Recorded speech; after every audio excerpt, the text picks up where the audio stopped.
Okay, so some important things to note, reasons why we study the biosphere-atmosphere coupling of water. Water vapor, as I said before, is an important greenhouse gas. It has important radiative effects through diffusion, dispersion of light energy, reflection. It's a very powerful greenhouse gas.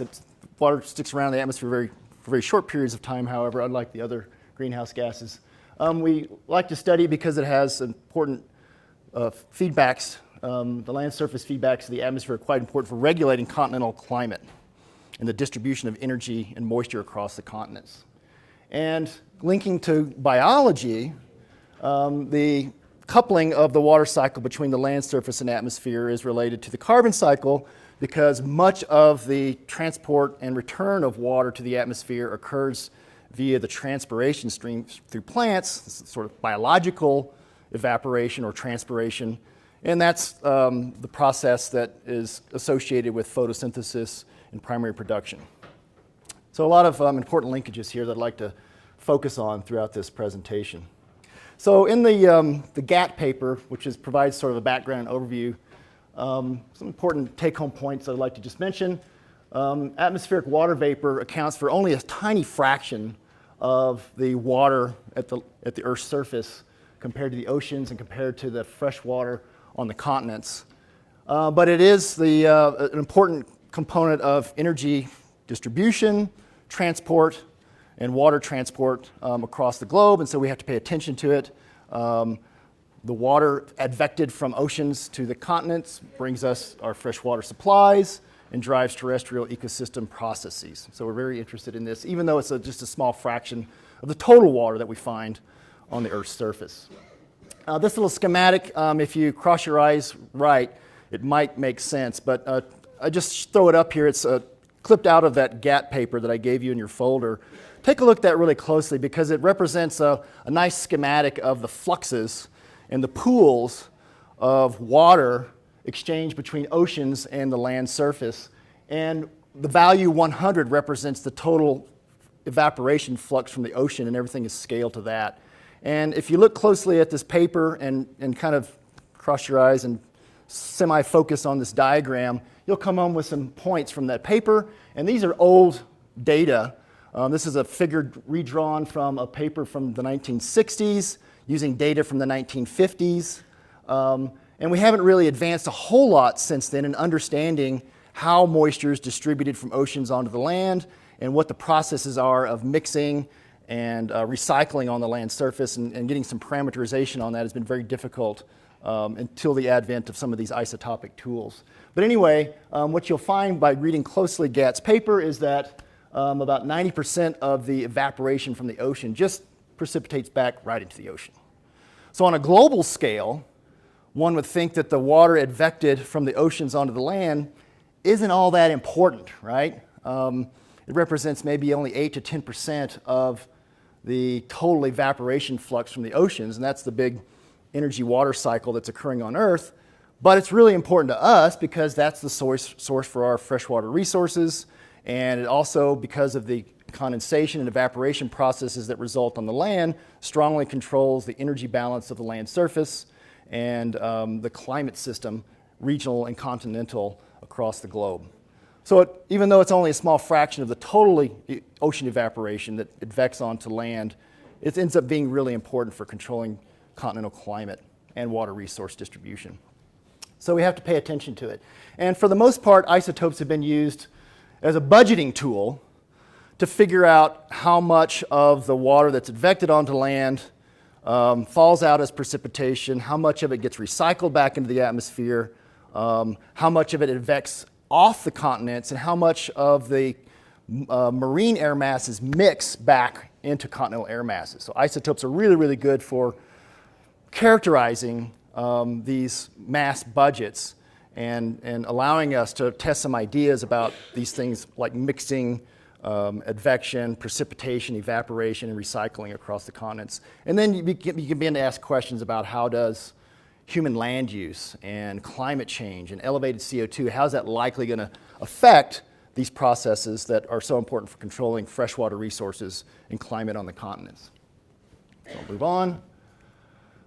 So I just have a few slides to just emphasize some of the major reasons for studying these things, and then I'll get into some isotope applications applied to understanding the interface, the coupling between the land surface and the atmosphere.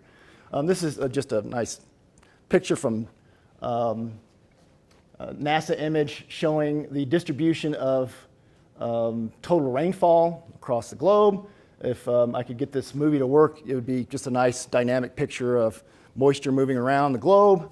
Most of the dynamics are in the ocean, but where you see the high levels of precipitation are the same places you see greenness of vegetation, which is a good index for primary productivity. So primary productivity is closely linked to precipitation, and the water's coming from the oceans being advected across the land surface. So the important coupling between the Earth's energy cycle related to the water cycle and the Earth's carbon budget as well. And here's a more detailed analysis showing that coupling. And as I mentioned before, a lot of the water that's advected onto the continents returns back to the atmosphere as evapotranspiration. A proportion of that is the transpiration component moving up through plants, allowing for the exchange of carbon dioxide during photosynthesis. And thus you get nice relationships, such as shown here, from this is from an eddy flux network across North America focused on a data set only for forested ecosystems, I think particularly deciduous forest ecosystems, noting that the gross ecosystem production, which is another way of saying photosynthesis, is closely coupled to evapotranspiration because of the important component of the transpiration involved in photosynthesis. So we see these relationships. Per month? Let's see. I've never looked at that diagram that closely, but that's what they were showing. Yes, this is from Bev Law's work. Yeah, it's kind of an odd. I'm not sure why they did that. Maybe because this ecosystem is so seasonal, as a deciduous system, they wanted to focus on the growing season component. Maybe if they average it out over the year, it didn't show such a great relationship. Good question. Thank you. This is when you have a National Academy member in the audience, you get these kinds of questions. All right. This is an interesting paper that also highlights how humans have altered the land surface, the characteristics of vegetation that have important feedbacks on this evapotranspiration flux back to the atmosphere. This was a GIS modeling study that basically just aggregated information throughout what's known about land cover change and the anthropogenic land cover change, and compared that to potential natural vegetation, and then applied some simple modeling rules to determine what the change is for evapotranspiration associated with that land cover change. And the areas in yellow and red show areas where this model predicts that evapotranspiration has been reduced by human land cover change. And the blue areas are areas across the continents that show where, through human activities, evapotranspiration has increased. Now, knowing that evapotranspiration is an important aspect of the atmospheric water budget of air masses flowing across the continent, this highlights that humans are dramatically altering the spatial arrangement of this land surface atmosphere feedback. And in fact, they argue in this paper that this land cover change component altering evapotranspiration and its pattern is probably as significant as the effects of climate warming and elevated CO2 on evapotranspiration. So we don't often get much news about humans' impact on evapotranspiration. I think that would just fall silent on CNN, right? You hear a lot about climate warming and drought and elevated CO2, but this is a really, really important effect on continental water budgets that is being argued here. Yeah, Jim.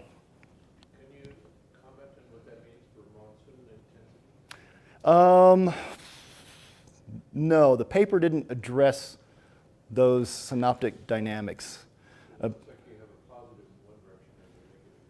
Yeah, they do argue that these balance out for the most part.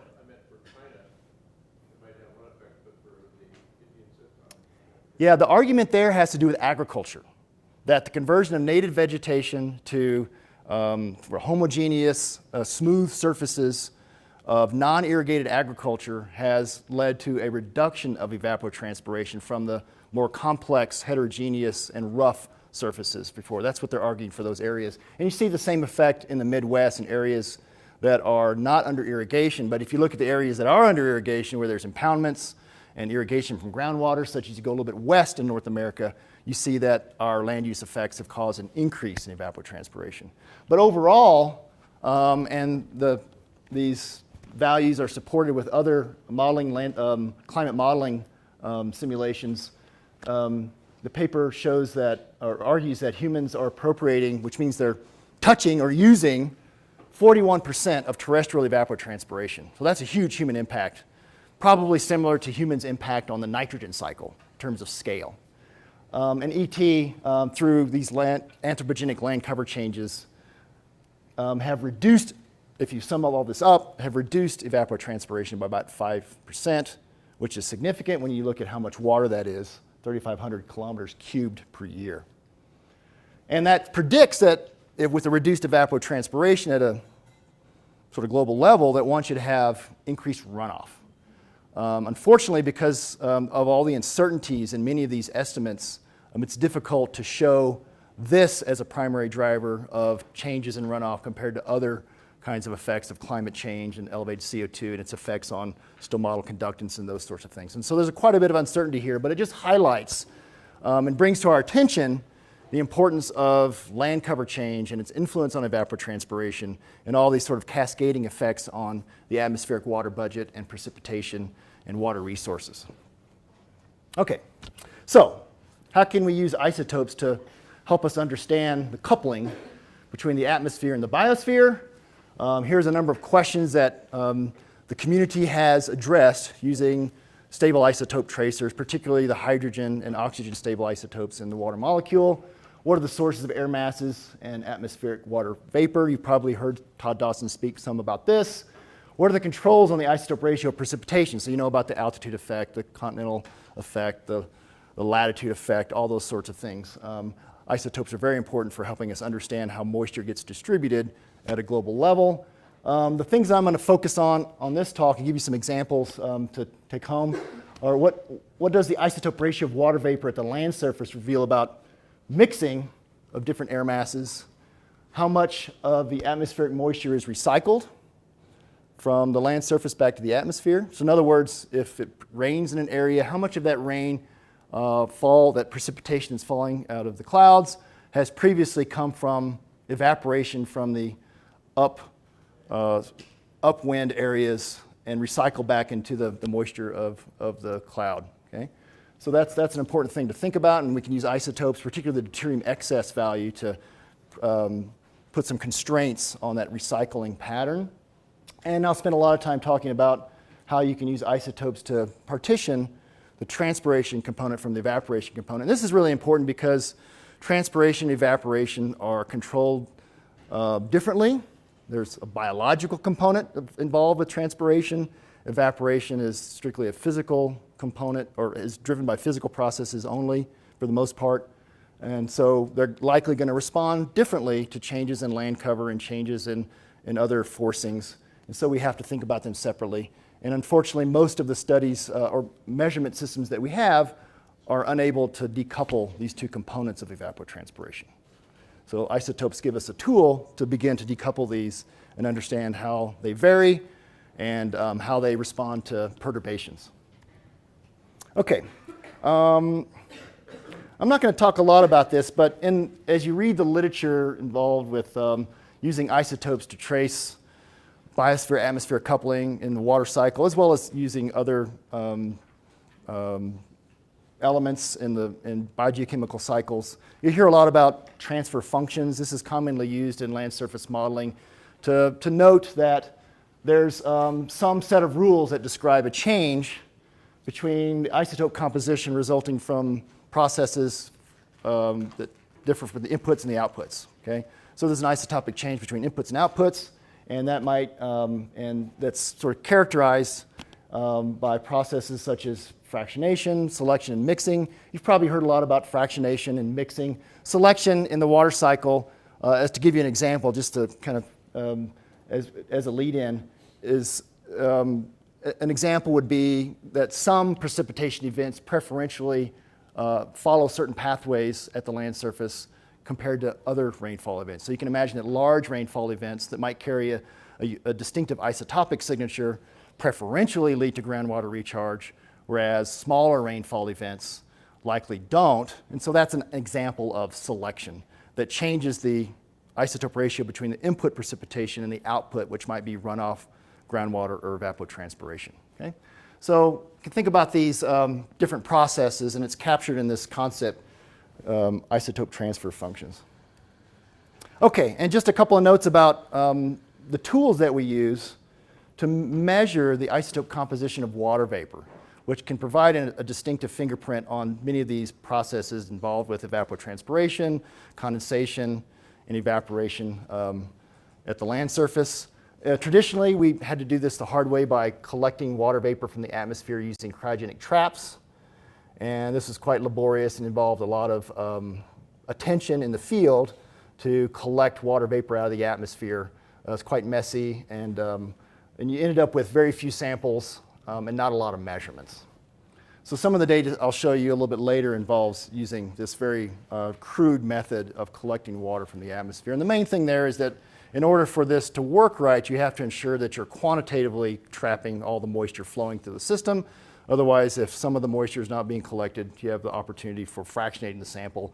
And so you have to pay a lot of attention to how efficient such traps are when you're collecting water from the atmosphere.